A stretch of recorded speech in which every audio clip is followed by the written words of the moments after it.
ଜୟ ଜଗନ୍ନାଥ ସାଙ୍ଗମାନେ, ଆଉ ଗୋଟେ ନୂଆ ଭିଡ଼ିଓକୁ ମୁଁ ଆପଣଙ୍କୁ ସ୍ୱାଗତ କରୁଛି। ତ ଦେଖିଲେ ସାଙ୍ଗମାନେ, ଯେମିତିକି କାଲି ମାଙ୍କଡ଼ମାନେ ଆସିକି ଆମ ଚାଳିଆଟାକୁ ଭାଙ୍ଗି ଦେଇଛନ୍ତି। ତ ମୋ ଦେଢ଼ଶୁର ଆଉ ଶ୍ୱଶୁର ମିଶି ତାକୁ ସଜାଡ଼ୁଛନ୍ତି। ସେପଟେ ଦେଖନ୍ତୁ ବୃଷଭ ମହାରାଜ ଆସିକି ଦୁଆର ମୁହଁରେ ଠିଆ ହେଇଛନ୍ତି ଆଳୁ ଖାଇବା ପାଇଁ। ତ ସେ ଆଳୁ ଖାଇବା ପାଇଁ ସବୁଦିନ ଆସନ୍ତି। ତ ଆଳୁ ଖାଇକି ସେ ଚାଲିଗଲେ। ଆମେ ଦୁଇ ଯା ମିଶିକି ଗଲୁ ବାରିକି ପିତା ଶାଗ ତୋଳିବା ପାଇଁ, କାହିଁକି ନା ଆଜି ବହୁତ ଇଚ୍ଛା ହେଇଛି ପିତା ଶାଗ ଭଜା ଖାଇବା ପାଇଁକା। ତ ବାରି ସାରା ବୁଲି ବୁଲି ପିତା ଶାଗ ଦୁଇଟା ତୋଳିକି ଆଣିଲୁ। ତ ଦେଖନ୍ତୁ ସାଙ୍ଗମାନେ, ଏଇଟା କେଉଁ ଗଛ, ଢେର ସାରା ଫଳ ସେଥିରେ ହେଇଛି। ତ ପ୍ରଥମ ଥର ଆମେ ଲଗେଇଛୁ ଏଟା ବାରିରେ। ଆପଣମାନେ ଯଦି ଜାଣିଛନ୍ତି ଫଳର ନାଁ କ'ଣ ତ କମେଣ୍ଟ ଦ୍ୱାରା ନିଶ୍ଚିନ୍ତ ଜଣାଇବେ।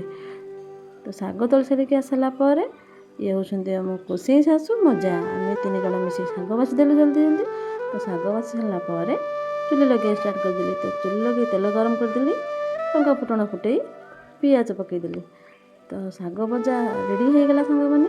ତ ସାଙ୍ଗମାନେ, ପିତା ଶାଗ ଭଜା ଆପଣମାନଙ୍କୁ ଭଲ ଲାଗେ କି ନାହିଁ କମେଣ୍ଟ ଦ୍ୱାରା ନିଶ୍ଚିତ ଜଣାଇବେ, କାହିଁକିନା ଶୀତ ଦିନରେ ପଖାଳ ସାଙ୍ଗକୁ ଗରମ ଗରମ ପିତା ଶାଗ ଭଜା ବହୁତ ଟେଷ୍ଟ ଲାଗେ। ତ ଭଜା ଆମର ରେଡ଼ି ହେଇଗଲା। ତ ସାଙ୍ଗମାନେ, ଆମେ ଚାଲିଲୁ ଖାଇବା ପାଇଁ।